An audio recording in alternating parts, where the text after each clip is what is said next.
কেউ বা দিনমজুর, কেউ বা হকারি, আবার কেউ বা চাষবাস করে। এরা আদতে কেউ ছাত্র নন। মঙ্গলবার ছাত্র সমাজের ডাকে নবান্ন অভিযানে এদেরকে দেখা যায়। সাঁতরাগাছি এলাকায় আন্দোলনে। সাঁতরাগাছি এলাকায় দেখা যায় হলদিয়া ও পূর্ব মেদিনীপুর থেকে আসা হকার এবং চাষিদের। এবার দেখে নিন নবান্ন অভিযানের ছাত্র সমাজের ডাকে আন্দোলনে প্রকৃত কারা কারা উপস্থিত হয়ে গণ্ডগোলটা পাকিয়েছিল।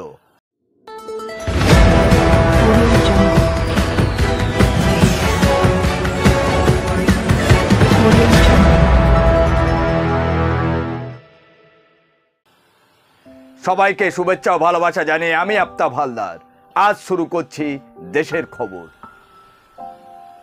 কপালে লম্বা লম্বা গেরুয়া টিকা, পরনে সাদা জামা, পাকা পাকা দাড়ি, মাথায় টাক, নাম সতীশ সিং, বয়স 60-এর ঊর্ধ্বে।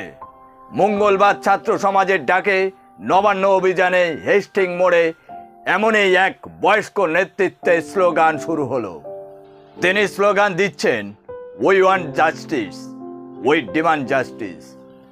এই ধ্বনিতে গরম হচ্ছে এলাকা।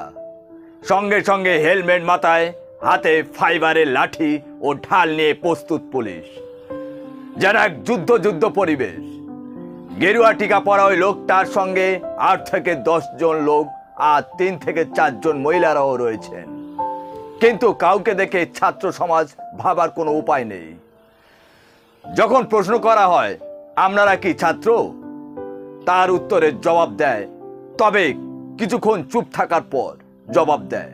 প্রথমে তিনি ভেবাচাকা খেয়ে উত্তর দেয়, আমরা সাধারণ মানুষ, পুলিশ সব রাস্তা বন্ধ করে দিয়েছে, কাউকে যেতে দেয়া হচ্ছে না, তাই আমরা আন্দোলন করছি।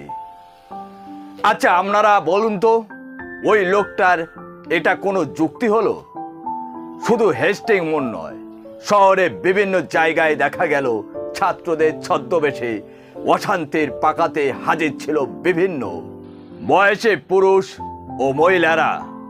কলকাতায় যখন ছাত্র সেজে ভুয়ো লোকজন এই আন্দোলনে ঢুকলো, তখন হাওড়ায় রীতিমতো দেদার সরকারি সম্পত্তি ভাঙচুর চালালো দুষ্কৃতীরা। শান্তিপূর্ণ আন্দোলনের নামে কার্যত হামলা চালালো তারা। তাদের ছবি স্পষ্ট ধরা পড়ল ক্যামেরায়। মুখে তাদের কাপড় দিয়ে ঢাকা, শুধুমাত্র চোখ খোলা। বাস দিয়ে গোটা বাস স্টপ ভাঙলো তারা। খিদিরপুরের দিক থেকে পুলিশকে লক্ষ্য করে চলল ঝাঁকে ঝাঁকে ইট বৃষ্টি। এই সব দৃশ্য দেখা গেল হাওড়া ময়দানে। এখন প্রশ্ন হচ্ছে, এই যে নবান্ন অভিযানে নামে যে আন্দোলন হলো, সেটা আসলে কি দাবি ছিল ছাত্র সমাজে? সত্যি তরুণী চিকিৎসকের ধর্ষণের খুনের বিচার চাই, নাকি এই ইস্যুকে কেন্দ্র করে রাজ্যের মধ্যে একটা বিশৃঙ্খলা অরাজকতা তৈরি করে মানুষের মধ্যে দাঙ্গা ছড়িয়ে দেওয়া? নাকি পক্ষান্তরে বিজেপি তারা সিপিএমকে দেখাতে চাইছে তারা আন্দোলনে এগিয়ে আছে? বিজেপির সংগঠন জোর, এটাই কি সিপিএমকে দেখাতে চাইছে? তা আমি জানি না। ছাত্র সমাজের নামে বিজেপি আসলে লোকজন পাঠিয়ে আন্দোলন করতে চেয়েছিল, যাতে করে কোনো একটা মৃত্যু ঘটলে তাই নিয়ে জোর আন্দোলন শুরু করবে। এই রকম একটা পরিকল্পনাই ছিল বিজেপির অন্দরে। আসলে বিজেপি চাইছে না তরুণী চিকিৎসকের মৃত্যুর সঠিক বিচার হোক। তার কারণ হলো, সঠিক বিচার যদি চাইতে হতো তাহলে সিবিআই এর হাতে কেসটা আছে, আর সুপ্রিম কোর্ট মনিটরিং করছে। বিজেপির নেতা ও কর্মীদের উচিত ছিল সিবিআই অফিসে গিয়ে সুষ্ঠু বিচার চাওয়া। তা না করে নবান্ন অভিযান করেছে। এতে তো বোঝা যায় আসলে বিজেপির উদ্দেশ্য ওই তরুণী চিকিৎসকের মৃত্যুর সঠিক বিচার ও দোষীদের শাস্তি ভাঁড়ে যাক। বিজেপির অনেক বন্ধু আমার আছে, তারা খুব ভদ্র সভ্য।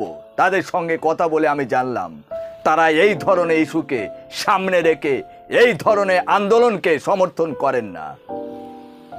আজ এখানে শেষ করছি। সবাই ভালো থাকবেন, সুস্থ থাকবেন। Tata, bye bye.